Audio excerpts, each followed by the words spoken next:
بسم الله الرحمن الرحيم. الرحمن علم القرآن،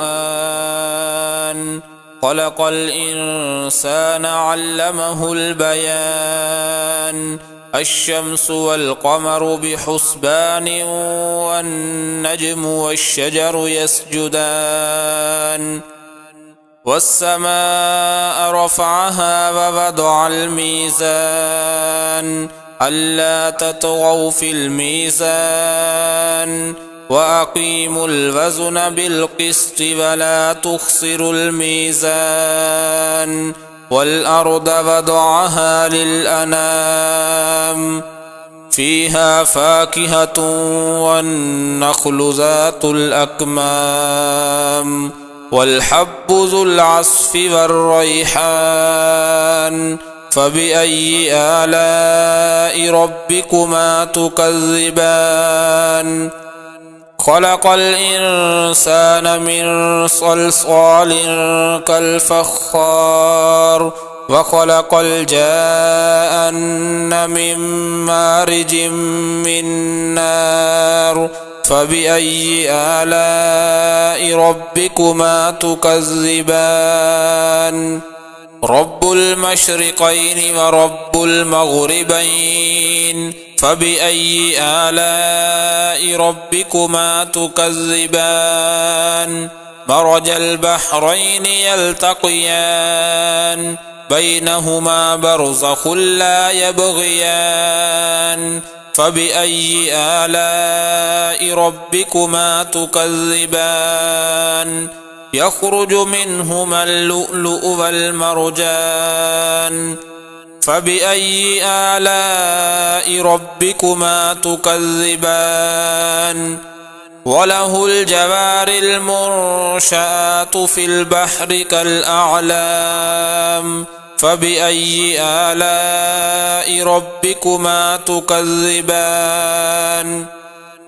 كل من عليها فان، ويبقى وجه ربك ذو الجلال والإكرام.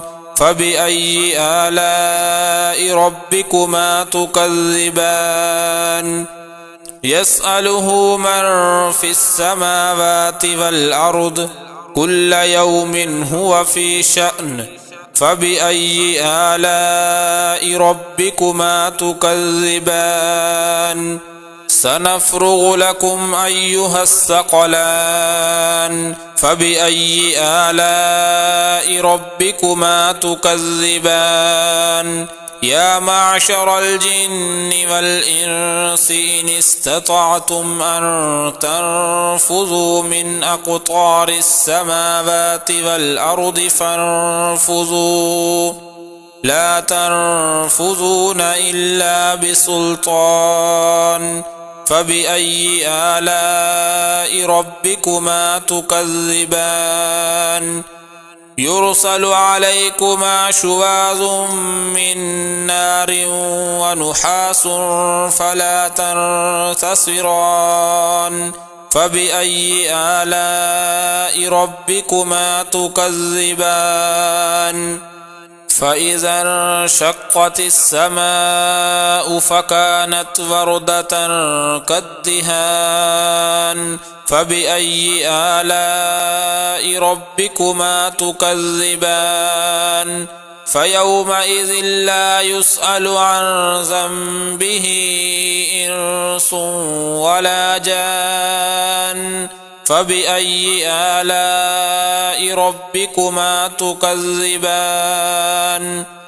يعرف المجرمون بسيماهم فيؤخذ بالنواصي والأقدام. فبأي آلاء ربكما تكذبان؟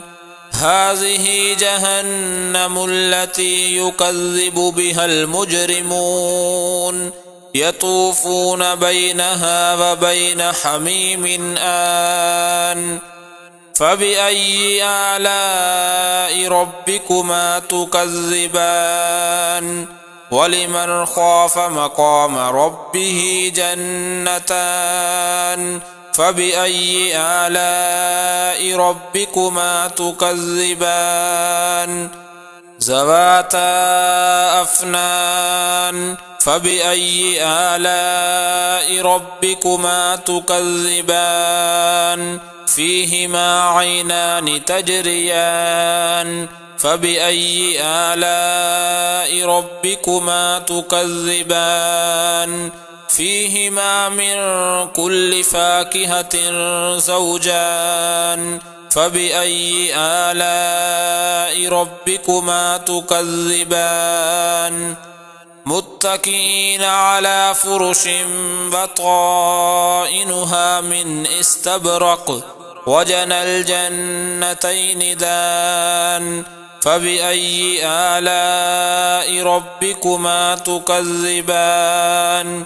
فيهن قاصرات الطرف لم يطمثهن إنس قبلهم ولا جان فبأي آلاء ربكما تكذبان كأنهن الياقوت والمرجان فبأي آلاء ربكما تكذبان هل جزاء الإحسان إلا الإحسان فبأي آلاء ربكما تكذبان ومن دونهما جنتان فبأي آلاء ربكما تكذبان مدهامتان